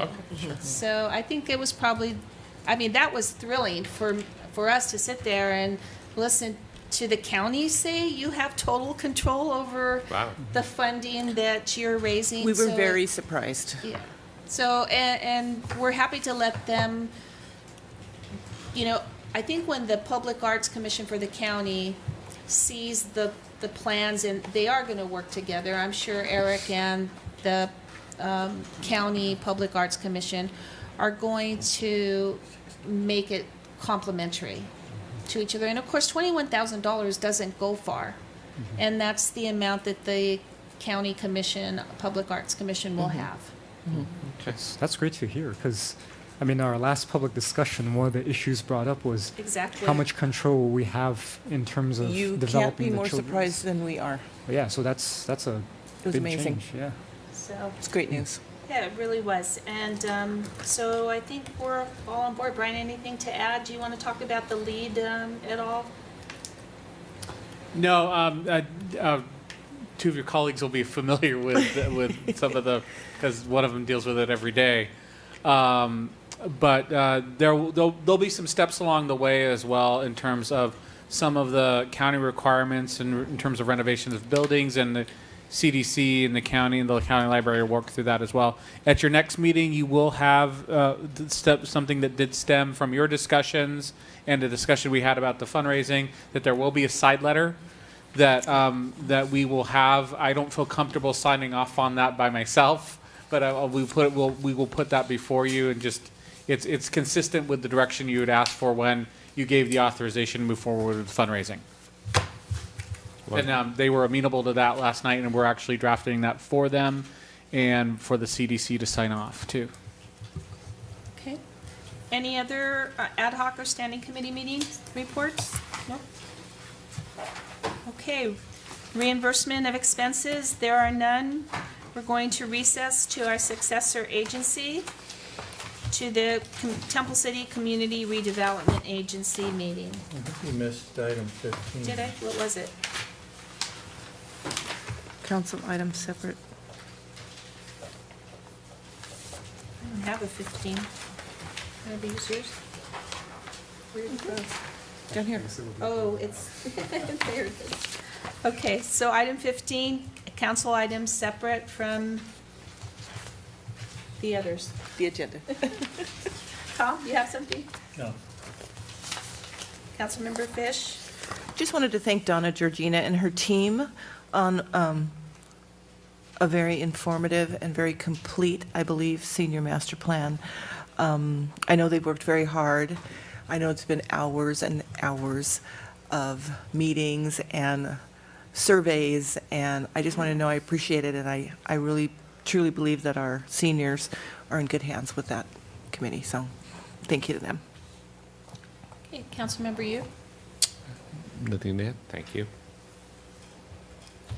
Councilmember, I almost forgot your name. Mayor Councilmember Pro Mann. Tem. It's getting late. It's getting late. Yeah, I just want to give a shout out to our Parks and Recs Commission for a great classic car show. Well attended. Very, very nice. The weather was warm, but not warm enough to keep people away. So and I didn't realize we had that many cars out there. So that was a fantastic showing. And I just want to mention that a couple of us recently went to the California JPIA conference in Santa Barbara. And I just want to say something just because it's my first time going to that conference. And I would say JPIA by far has given some of the most on-topic, relevant, practical discussions. I forgot. And I mean, Councilmember Chavez is on the executive board for that. So kudos to that organization for really putting on one great event. The speakers were amazing. By far. I mean, by far. At first, they seemed kind of odd because they would. I read their bio and I'm going, how does this relate to risk management? But I mean, they were all inspiring. Like that Doc Henley guy who amazing. The bartender turned into humanitarian. That was amazing.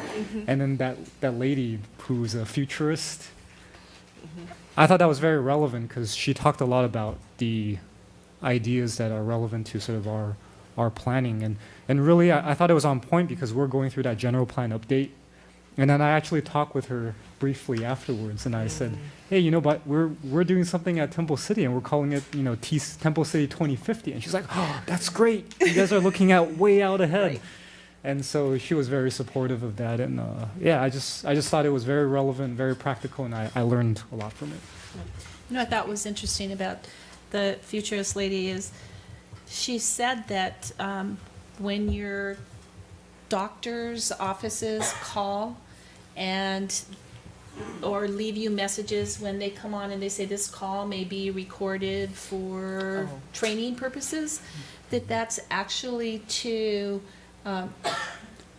see if you have, is it Alzheimer's or? Yeah, early set Alzheimer's. Yeah, they try to use your voice detection or recognition, which was kind of weird because that's the first time I heard that they would actually use. Right, and I mean, she is a futurist, but I've heard that from when I've called Edison or the bank. So I'm like, is everybody screening us for early onset Alzheimer's? But she was very interesting. Anything else, William, about the conference? Yeah, actually, Councilmember, you just reminded me. Just want to also give a shout out to Karen Johnson for being nominated again as the Capstone Award finalist. It's the second year in a row. I mean, we wish she would have actually won, but still 2 years in a row to be recognized by this amazing organization for her work. We're very blessed to have staff who are achieving at the highest level of excellence. So really want to thank her and appreciate the work that she does for us. And I think it's also an indication of the program that we're undertaking for risk management at our city as well. So not just Councilman Chavez serving as an executive director, but I think staff is also doing a good job. Yeah, just point out that Karen actually is the only person to ever been nominated twice. Good for her. So good feather in her cap. So and California JPI is a good organization. They run very well and they care deeply about their cities. I think that's reflected in the programs that they provide. And it, you know, it's just a reminder to everyone, it actually is a risk pool, which means that every community participates. So, you know, Temple City is a big part of that. And, you know, thank you for all attending and getting something out of that. Tom, what is our average yearly payment run? I have no idea. Brian might know on that. It's hard to compare the premiums Yes. Because it really depends on you know, we're $1 basically, which means that you know, we are covered. We have no deductible. Deductible at all. So they provide full coverage.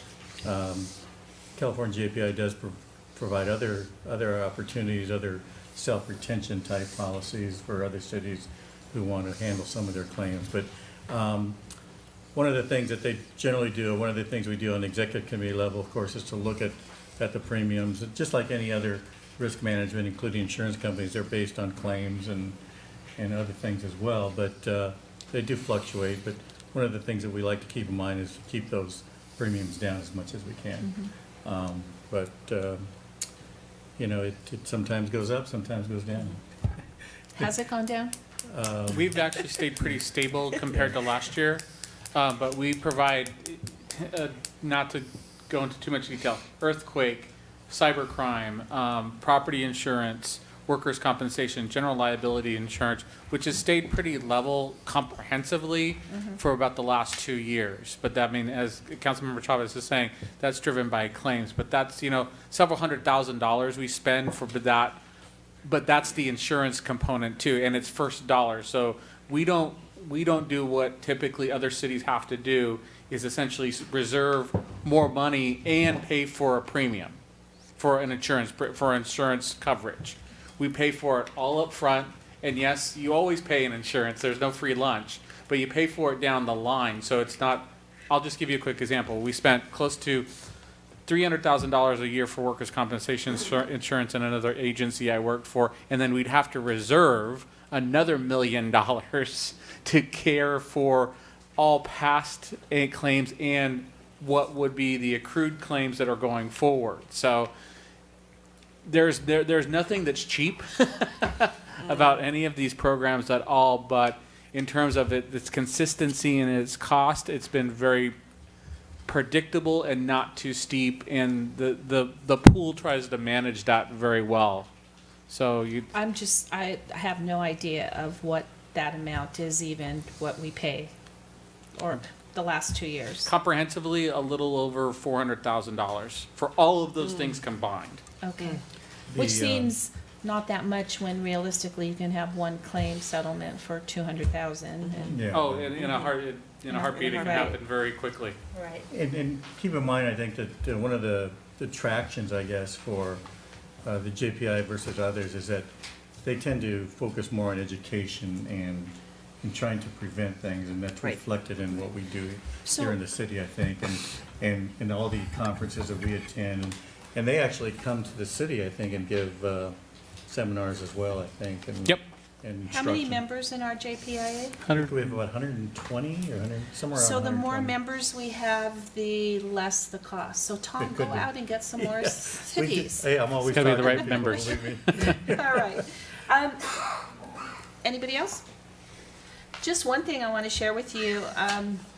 Foothill Transit is doing some interesting things with some municipalities, and they are actually doing a pilot program to take over the city of Doherty's Dial-A-Ride and their fixed route. So they think they can do it more efficiently and more cost effectively. So I'll keep you updated. The city of Arcadia, they have their own fixed route bus system. And Roger Chandler, who also serves on Foothill Transit, said, well, Temple City and Arcadia, we should look into doing something similar. So definitely there's a seat at that table if you're interested in looking at especially that. if we combine the programs. Yeah, especially if we could combine it with Arcadia. Yeah. So a couple, I'm not sure. We talked about that. Yeah. And then we said, well, the cost is too high. so. But they're willing, so we can get some more information back on that if you'd like. And that's all I have. Wow, exciting. So, no reimbursement of expenses to city officials. We're going to recess to the successor agency. I think you have both of them. I'm sorry, I know.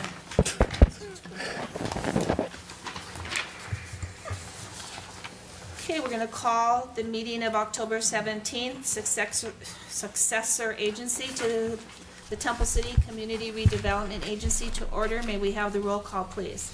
Yes. Agency Member Chavez. Here. Agency Member Fish. Here? Agency Member Yu. Here. Vice Chair Mann. Here. Chairman Sternquist. Here. Okay. Item 3, consent calendar. Can we have a motion? Move to approve. Okay, it's been moved and seconded. Any objections? Okay, so ordered. Item 4, unfinished business, none. 5, new business, none. No communications. Public comments? No public comments. Update from our executive director and agency council? Okay. Matters from agency members? Okay, we are in adjournment and back to our regular city council meeting. Item 18, additional public comments on items not listed on the agenda. Do we have any? Jerry?